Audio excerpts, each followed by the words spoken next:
জগন্নাথ ৰেণু ভগবতী বাৰে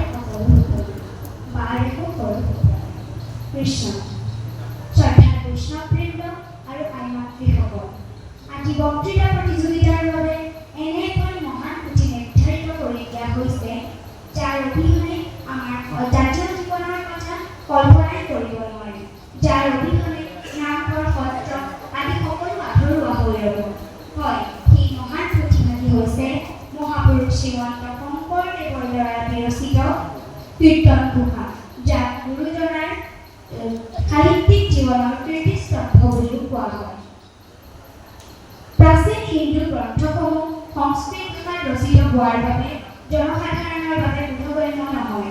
জনসাধাৰণৰ বাবে বোধগম্য হোৱাকৈ আমাৰ গুৰুজনাই ভাগৱত পুৰাণৰ লগতে বিভিন্ন পুৰাণ উপপুৰাণৰ ভাগ সংগ্ৰহ কৰি কীৰ্তন ঘোষাৰ ৰচনা কৰিছিল। ধৰ্ম প্ৰচাৰৰ প্ৰতিকূল পৰিৱেশৰ বাবে গুৰুজনাই ঘূৰি ফুৰোতে এই কীৰ্তন ঘোষাৰ অন্তৰ্গত বিভিন্ন খণ্ডসমূহ ৰচনা কৰিছিল। তেৰাৰ জীৱিত কালত এই কীৰ্তন ঘোষা একত্ৰে প্ৰকাশ হোৱা নাছিল।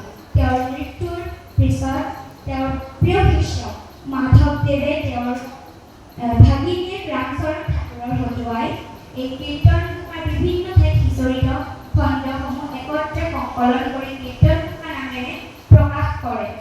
ইয়াত শংকৰদেৱৰ দ্বাৰা ৰচিত ২৭টা খণ্ড থকাৰ উপৰিও শ্ৰীধৰ কন্দলী, মহাপুৰুষ শ্ৰী মাধৱদেৱ আৰু ৰত্নাকৰ কন্দলীৰ দ্বাৰা ৰচিত কেইটামান খণ্ড সন্নিৱিষ্ট আছে। এই পুথিৰ খণ্ডসমূহ হৈছে সুপৰিকল্পিত। প্ৰথমে ভগৱন্তৰ চতুৰ্বিংশতি অৱতাৰৰ বৰ্ণনা দিয়া হৈছে, তাৰ পিছত ক্ৰমে নামাপৰাধ, ধ্যান বৰ্ণনা, অজামিনোপাখ্যান, প্ৰহ্লাদ চৰিত্ৰ, গ্ৰহ গজেন্দ্ৰ আখ্যান, এনেদৰে এই খণ্ডসমূহ আগবাঢ়িছে। এই পুথিভাগি হৈছে কাব্যমুনিসকলৰ বাবে কাব্য, দাৰ্শনিকসকলৰ বাবে তত্ত্বজ্ঞান, আমাৰ ভক্তসকলৰ বাবে কৃষ্ণৰ লীলা আদি সকলো ইয়াতেই যোগ খাই আছে। এই পুথিভাগত শাস্ত্ৰীয় সংগীতৰ আৰু লগতে লোকসংগীতৰ সমাৱেশ ঘটিছে। ইয়াৰ কীৰ্তনসমূহ দুটা ভাগত ভগাব পাৰি, ঘোষা আৰু পদ। এই পুথিভাগ ইমানেই মহান, ইয়াৰ গুহাৰ্থ আমাৰ দৰে ষষ্ঠ শ্ৰেণীৰ ছাত্ৰীৰ বিশ্লেষণ কৰাটো সম্ভৱপৰ নহয়। আমাৰ এই ক্ষুদ্ৰ জ্ঞান বুদ্ধিৰে মই ইমানেই ধনী পাওঁ যে এই পুথিভাগত কিছুমান এনেকুৱা মহান বাণী সন্নিৱিষ্ট আছে যিসমূহ আমাৰ মানৱ জাতিৰ বাবে অতিকৈ দৰকাৰী।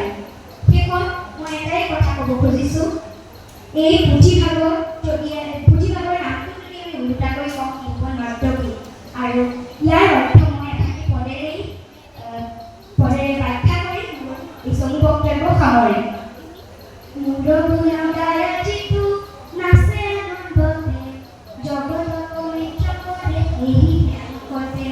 কৃষ্ণ।